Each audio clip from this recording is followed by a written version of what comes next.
What's up, YouTube? With everything that's been going on with AEW and IMPACT Wrestling, I mean, last night Kenny Omega was on Impact. In an obvious relationship that's now between AEW and IMPACT Wrestling, I wanted to give you guys some dream matches that you guys actually came up with, so I'm kind of just telling you why they'd be good matches. I've been telling y'all for a hot minute that IMPACT Wrestling has been slept on for way too long now, and it looks like I'm not the only one that's been saying the same thing. I want to give a big thank you to all you guys because we recently just hit 19,000 subscribers. Yes, sir! That means we're only 1K away from that big 2-0. So let's go ahead and jump into the video of 10 AEW versus IMPACT Wrestling stars that we need to see. The first has to be FTR versus the North. This comes from 24T Studios, and this is the kind of tag team match that I've been desiring. I've been wanting forever. When FTR first left WWE, I didn't even want them to go to AEW because I wanted them in IMPACT Wrestling because I wanted to see that match. They're both extremely talented tag teams with resumes that are stacked. I mean, FTR won every single tag team title in WWE, and they're the former AEW World Tag Team Champions. In the North, I believe, is the longest reigning Impact World Tag Team Champions of all time, and they've also won Tag Team Gold in PWG, AAW, and other independent wrestling promotions while having some of the best tag team matches on the indies and Impact Wrestling that we've seen in a long time. The wrestling styles match up perfectly with both teams having an old school feel of how they approach tag team wrestling, and a nice wholesome screaming match between Tully Blanchard and Ethan Page is something that I need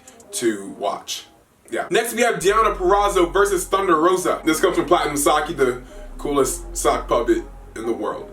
While Thunder Rosa isn't officially an AEW roster member, she's actually still with the NWA, and I think she will be through 2021. She appears so much on Dynamite that she's basically a part of the AEW roster already. And since she's made her Dynamite debut, she has put herself on the pedestal at the forefront of the AEW women's division, a division that really was being overlooked. I mean, there's such good talent. Britt Baker, Nyla Rose, Chris Statlander, Big Swole, Penelope Ford. There's a lot of really good talent on that women's roster that's just not being looked at. But Thunder Rosa came in and took that division over, and I'm honestly surprised she hasn't beat Sheeta for the women's championship yet. And the same can be said about Dianna Perazzo. She came in and won the championship on like her first pay-per-view match. While the Knockouts division in IMPACT Wrestling's always been held up to a high standard, all the women's wrestlers there have all been great. Dianna came in with a virtuoso gimmick, something that wasn't really showcased well in WWE, and explained it and showed why it's probably one of the most overlooked wrestling gimmicks in women's wrestling, or just in wrestling, because it's actually like really interesting. Like, watch some of the promos she does. They're really good. They both have a lot in common with their wrestling styles when it comes to missions, and it'd just be a clash of the top two women on the roster just battling it out. Jon Moxley versus Ken Shamrock. This comes from Jay Scott. While Shamrock certainly isn't the same guy that he was back in the 90s beating The Rock for the IC title, he's still in really good shape. Like, I mean, Jesus. Like, whoa. That'd be a great match for any type of pay-per-view or a big Dynamite main event, as AEW fans love their nostalgia in wrestling, but also love the future of pro wrestling as well. Or him versus Sami Callihan.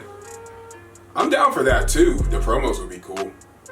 But I kind of like the Shamrock one more. Darby Allin taking on Chris Bay. This comes from RJ. This would be a great clash of styles again. Both of these guys are very high risk, high reward type of wrestlers, and it shows. As Darby Allin's the current TNT champion and Chris Bay's a former X Division champion, and he's about to get a world title shot at Final Resolution. Chris Bay being ultimate finesser, very narcissistic to say the least, and Darby Allin's kind of dark, mysterious character would blend very well. And looking at the styles they both have in the ring, if it's for the TNT title or if it's for the Impact World title and Chris gets that dub, I'm all for this. And also I just want to say I hope Chris Bay becomes Impact World Champion in a couple days. Now we have Top Flight versus Motor City Machine Guns. This comes from Christian Camacho. When Top Flight was making their debut on Dynamite, they actually name dropped Motor City Machine Guns as being one of their inspirations. So to see that match come to fruition on television would be pretty cool. Everybody loves that feel-good story of seeing two guys that work their butt off to get to where they are, face their biggest inspiration, and that would just be a good sight to see for every wrestling fan. Without a doubt in my mind, that Top Flight can get a dub over Motor City Machine Guns, that only makes them a more established tag team. These guys are easily future tag team champions, and it would be great to see them actually get a win over people that they aspired to be like growing up. Next is the easiest match to put together.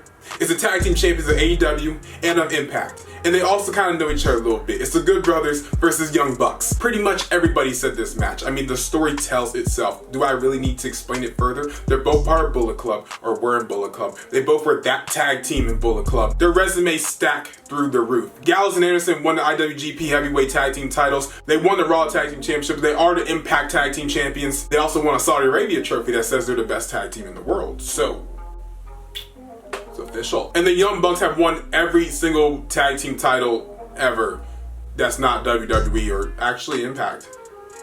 What if they won Impact Tag Team titles? That completes every tag team title that there is in the world to win that's not WWE for them. Tag Team of the Universe. Universal Tag Team Champions.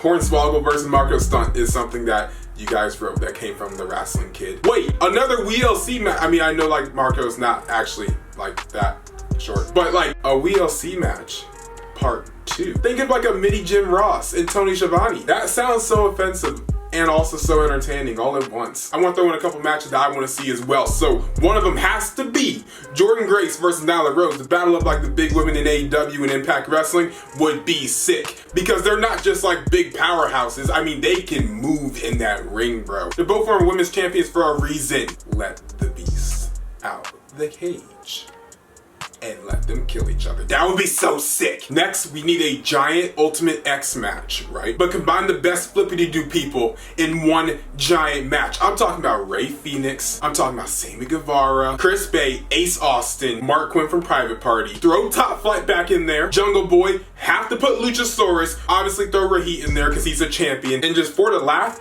Ace Romero. I want to see Ace climb that thing like a giant gorilla. I think I have like 2 matches left. Who's keeping track? I'm just having fun. So, something that would be perfect storytelling. If you want a story, right? Cody Rhodes versus Sami Callihan. Best people on the mic. I mean, yeah, Eddie Kingston as well. He's great on the mic. Don't get me wrong. Let me just talk about Cody. Cody being the match draws in the fans, and Sami Callihan is the draw. Why wouldn't he want to put himself up against the top dog in AEW? And when Cody's bleach blonde hair and Sami Callihan being called the Death Machine, you already know Cody's gonna bleed. He's gonna bleed a lot. And it's gonna get all in the hair. His head's gonna turn red. Everyone loves it when Cody bleeds. It's like storytelling times a trillion. It would be great. And the final match that I think would be perfect storytelling, a great in-ring match, would have to be Moose versus Chris Jericho. Why?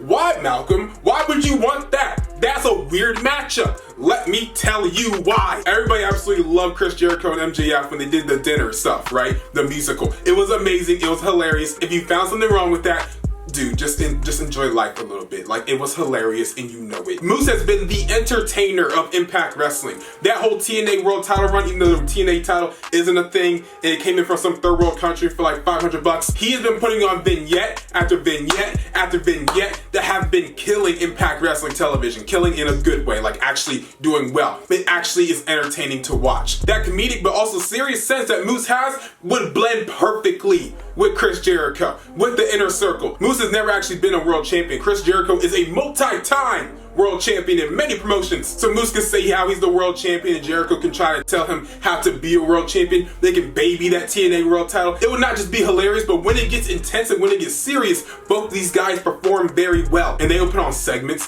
vignettes, in a match that people would absolutely die for. And Jericho wins, he gets to be the TNA World Champion. Imagine that. Chris Jericho, the TNA Heavyweight Champion. Dude. So that's the video, guys. Hope you really enjoyed the comments down below. Let me know what AEW versus Impact Wrestling dream matches that you guys thought of. Make sure to like, comment, share, always subscribe, and we outie. We going up like 1,000. I'm a flex just like a muscle man Malcolm. We going up like 1,000. I'm a flex just like a muscle man Malcolm. When it just like 1, 2, 3. If you like the channel, this will squeeze. If you like the channel, this will squeeze. If you like the channel, this will squeeze.